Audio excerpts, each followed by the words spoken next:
Salam saudara, Bapak Ibu, selamat malam. Saudara, mohon maaf tadi ada gangguan sedikit. Nah saudara, Bapak Ibu, kita akan sama-sama belajar Alkitab firman Tuhan sebagai perenungan bagi kita malam hari ini. Saudara, firman Tuhan malam ini dengan tema adalah mengutamakan Tuhan dalam segala sesuatunya. Tema kita terambil dari Kejadian 1 ayat 1. Ayat ini saudara, Bapak Ibu, kita sudah tahu dan sudah hafal. Bahkan waktu anak-anak pun kita sudah hafal itu.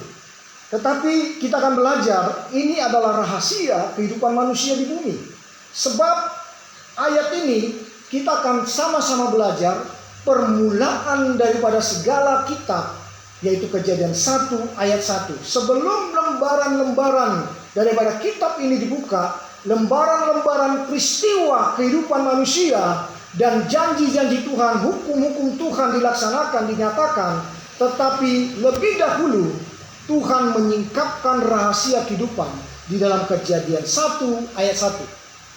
Kejadian 1 ayat 1 menceritakan begini. Pada mulanya adalah Allah.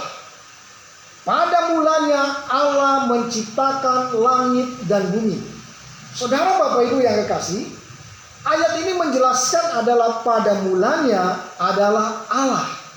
Sebelum langit dan bumi dijadikan, sebelum segala sesuatu ada, Alkitab menjelaskan pada mulanya adalah Allah. Jadi sebelum semuanya ada, pada mulanya adalah Allah. Kenapa Allah menyatakan, menyingkapkan awal daripada buku ini, kitab ini, yaitu pada mulanya Allah? Sebab ini adalah rahasia suatu kehidupan manusia di bumi. Untuk meraih keberhasilan, meraih kesuksesan, meraih rancangan Allah yang sempurna dalam kehidupannya. Pada mulanya Allah, lalu langit dan bumi diciptakan. Langit dan bumi adalah gambaran daripada berkat-berkat Tuhan yang Tuhan sediakan bagi manusia di bumi. Apabila setiap manusia mengutamakan Allah, pada mulanya Allah dalam keluarganya, pada mulanya Allah dalam hidupnya, sebelum dia mengerjakan segala suatu aktivitasnya, dia mengutamakan Tuhan lebih dahulu. Dia mengambilkan waktu untuk berdoa saat teduh. Sebelum mengerjakannya, dia menghadap pada Tuhan. Artinya mengutamakan Tuhan dalam hidupnya. Maka Alkitab menjelaskan, langit dan bumi adalah berkat-berkat yang Tuhan sediakan bagi mereka yang mengutamakan Tuhan dalam kehidupannya. Yang setuju kata amin. Nah saudara, Bapak Ibu yang kekasih, demikian juga Yesus. Dia katakan, ketika Yesus ada 2000 tahun yang lalu, dia katakan begini, tetapi cari lebih dahulu kerajaan Allah dan kebenarannya.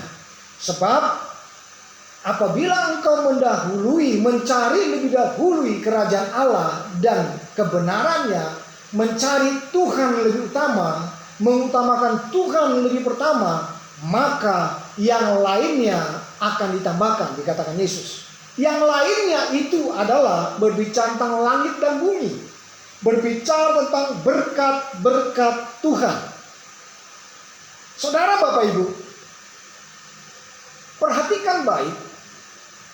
Ini adalah rahasia kehidupan manusia di bumi. Banyak orang gagal. Kenapa? Karena mereka tidak mengutamakan Allah dalam kehidupannya. Tidak menjadi dasar hidupnya adalah Allah. Bukankah Yesus pernah berkata, setiap manusia akan diperhatikan, dilihat dari dasar kehidupannya. Apakah dia dibangun di atas pasir atau dibangun di atas batu? Sebab orang-orang yang dibangun di atas pasir ini adalah gambaran orang-orang yang hidupnya dibangun atas seluruh kekayaan dan kemuliaan dunia ini. Orang-orang yang mengutamakan dunia ini. Tetapi Yesus katakan, akulah batu karang itu. Barang siapa yang dibangun di atas batu karang, maka dia menjadi orang yang kokoh, yang kuat, di dalam perjalanan hidupnya mengikut Yesus. Yang setuju katakan amin.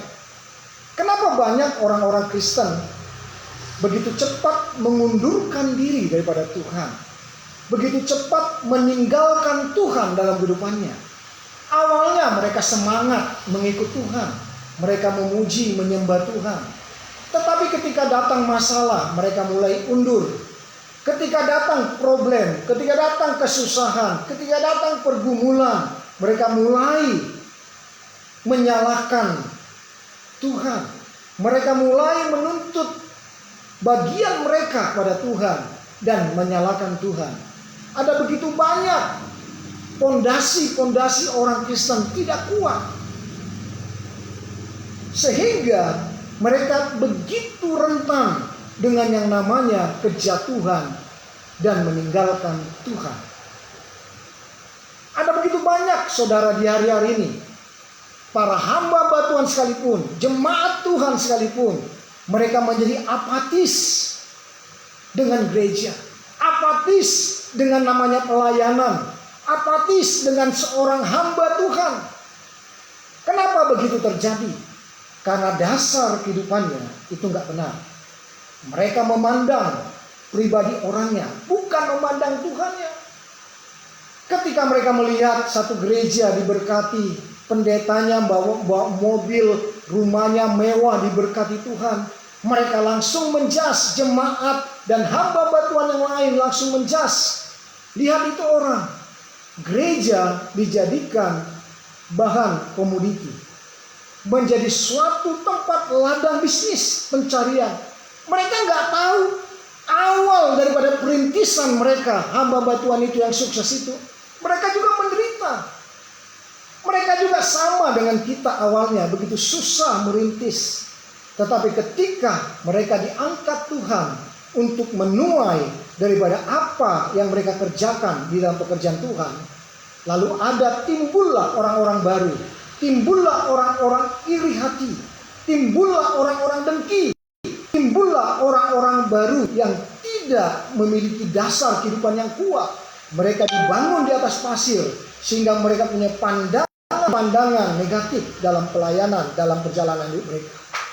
Sehingga mereka gampang menyalahkan hamba Tuhan, mereka gampang menjas, dan mereka begitu cepat menyatakan dirinya menghakimi gereja Tuhan di hari-hari ini. Memang betul ada hamba-hamba Tuhan yang seperti itu. Tetapi tidak semua saudara Bapak Ibu yang membuat pelayanan menjadi ladang bisnisnya. Betul ada, tapi tidak semua. Itu sebabnya saudara, kita belajar dengan Kejadian dan Keluaran. Kenapa ada kitab Kejadian, ada kitab Keluaran? Hal itu juga terjadi bagi hamba-hamba Tuhan. Ada hamba-hamba Tuhan, pendeta-pendeta Kejadian, ada pendeta-pendeta Keluaran. Pendeta Kejadian adalah yang dimaksud adalah pendeta-pendeta jadi-jadian, saudara. Kita lihat begitu banyak pendeta jadi-jadian. Ya, tidak ada pengalaman hidupnya dengan Tuhan, tidak ada pengalaman teologianya dengan Tuhan. Dengan modal kaya, dengan modal pekerjaan yang begitu bagus, lalu diangkat menjadi pendeta, diangkat menjadi pelayan, tiba-tiba diangkat menjadi pendeta, tiba-tiba diangkat menjadi gembala sidang. Dan tidak sedikit saudara, bahkan pengusaha-pengusaha di zaman akhir ini tidak sedikit yang menyalahi sistem kerajaan Allah.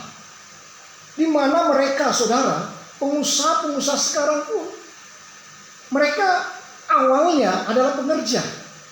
Tetapi setelah mereka banyak belajar dan tahu sedikit ayat firman Tuhan, akal mereka mulai bergerak, akal mereka mulai berjalan. Mereka berkata, wah, apabila saya buka gereja sendiri, maka perpuluhan yang saya berikan kepada gembala saya akan saya berikan kepada gereja yang saya dirikan. Maka perpuluhan itu akan kembali kepada saya. Nah saudara, konsep dan motivasi ini adalah konsep dan motivasi yang dibangun di atas dasar pasir yang dikatakan Tuhan. Saudara Bapak Ibu yang kekasih, Malam ini saya mau mengajak kita, apabila dasar kehidupan kita benar, maka kita akan kuat apapun tantangan, apapun godaan, apapun masalah, kesusahan dan penderitaan kita akan hadapi.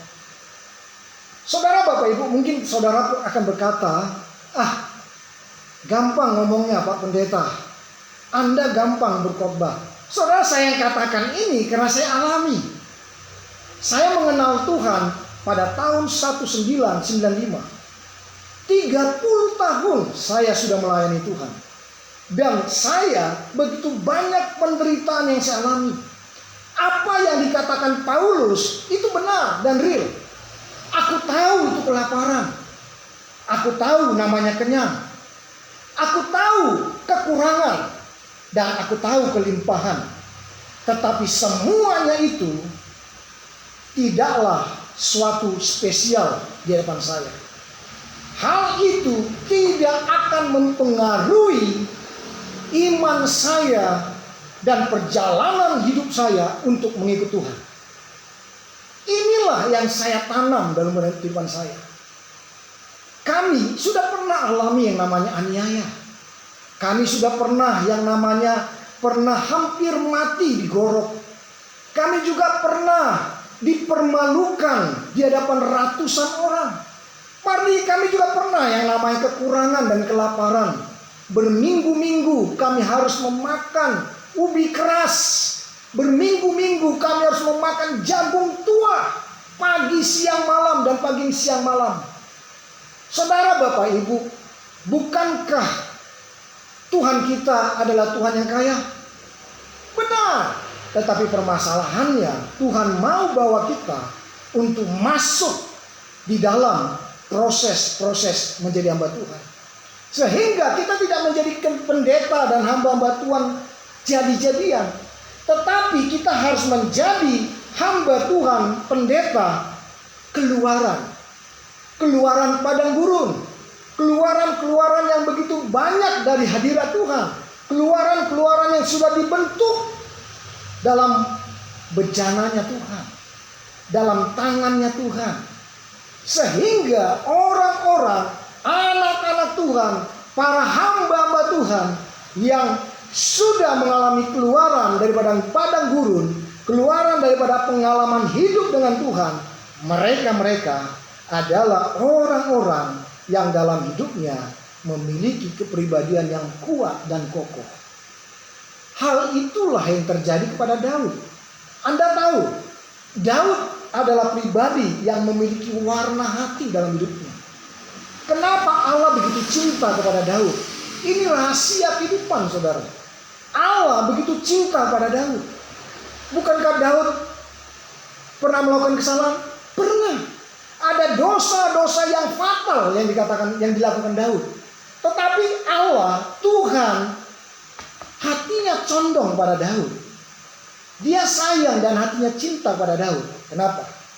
Karena Daud memiliki pribadi yang kuat dan kokoh, pendirian yang kuat akan Allahnya, akan Tuhannya. Daud seorang pemuji dan penyembah Tuhan. Itu sebabnya, saudara, orang-orang yang seperti Daud adalah orang-orang yang dimana Tuhan sangat condong hatinya dan perhatian Tuhan ke sana. Karena Daud adalah pribadi yang mengasihi Tuhan, pribadi seorang pemuji dan penyembah Tuhan yang hatinya memiliki warna yang jelas di hadapan Tuhan, bukan abu-abu, ya, bukan abu-abu, saudara. Nah, saudara, ini yang saya maksud kita menjadi hamba Tuhan yang keluaran daripada padang gurun, proses daripada Tuhan. Nah, kita kembali pada mulanya adalah Allah. Yesus katakan, carilah lebih dahulu Allah dan kebenarannya, maka yang lain, langit dan bumi akan memberkati setiap kita. Bukankah Tuhan Allah kita sebelum manusia dijadikan, dengar baik, sebelum manusia dijadikan, saudara, Allah lebih dahulu memfasilitasi kehidupan manusia. Sebelum manusia ada, sebelum Adam dan Hawa dijadikan oleh Tuhan, saudara, Allah sudah siapkan dulu fasilitasnya. Dia menjadikan lebih dahulu pohon-pohonan, buah-buahan. Dia siapkan dulu makan minumnya. Dia siapkan berkat-berkat bagi manusia. Ikan di laut, Tuhan siapkan semua, saudara. Itu sebabnya percayalah kepada Tuhan. Apabila Tuhan sudah siapkan sebelum manusia diciptakan pun, Tuhan tahu kebutuhannya, Tuhan tahu dan Tuhan siapkan kebutuhan manusia. Apalagi engkau dan saya adalah manusia-manusia yang telah ditebus dalam kematiannya, yaitu manusia yang suci 2000 tahun yang lalu. Maka Anda dan saya akan menjadi orang-orang yang spesial di depan Tuhan apabila kita mengutamakan Tuhan, yang setuju kata nama. Nah saudara, ini yang saya maksud. Pada mulanya adalah Allah. Kita harus mengutamakan Tuhan dalam hidup kita. Kita harus memiliki dasar kehidupan kita adalah Tuhan. Kita memiliki warna hati depan Tuhan. Ada saya jumpai banyak, saudara, bukan satu dua, bahkan pendeta.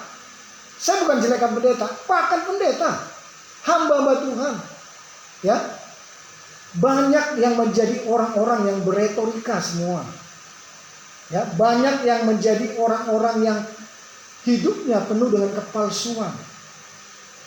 Nah, saudara, Bapak Ibu, kenapa umat Tuhan, kenapa pendeta-pendeta, hamba-hamba Tuhan dan umat Tuhan, rasa takut dan hormatnya kepada Tuhan itu tidak ada? Kenapa, saudara? Saya mau jelaskan. Karena hukuman Tuhan itu tidak serta-merta otomatis ketika pendeta umat Tuhan melakukan dosa dan kesalahan. Mereka menganggap, saya berbuat dosa, gak ada kok hukuman, gak ada pun yang berlaku buat saya. Sehingga ini kumpul terus dalam hidupannya. Kejahatan-kejahatan 1, 2, dan 3 mereka lakukan tanpa ada hukuman Tuhan yang serta-merta berlaku.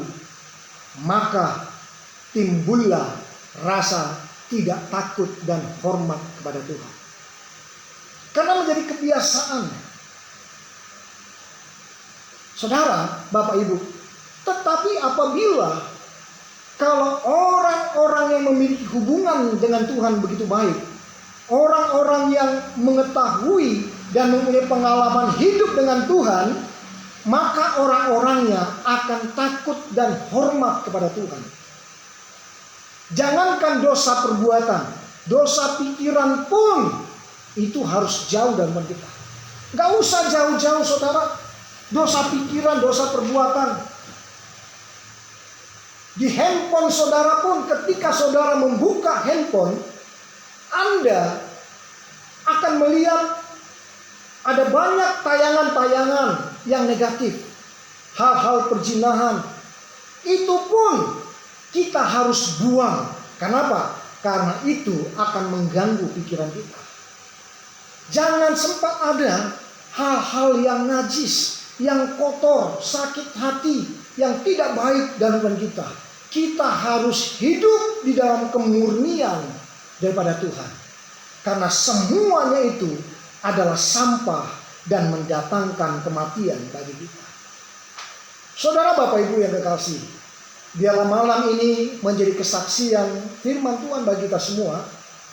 Saudara, biarlah firman Tuhan saat ini yang saya sampaikan dapat memberkati kita semua dan menguatkan kita semua di hari-hari ini. Kita tahu bahwa hari-hari ke depan tidak akan baik.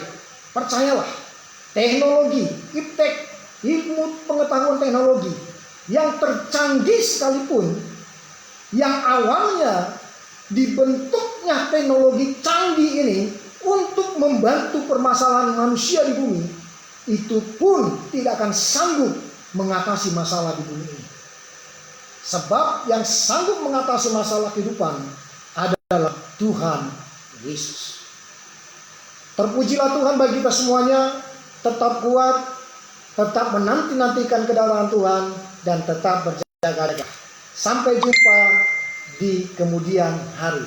Tuhan Yesus memberkati. Selamat malam. Shalom alaikum. Alaikum shalom.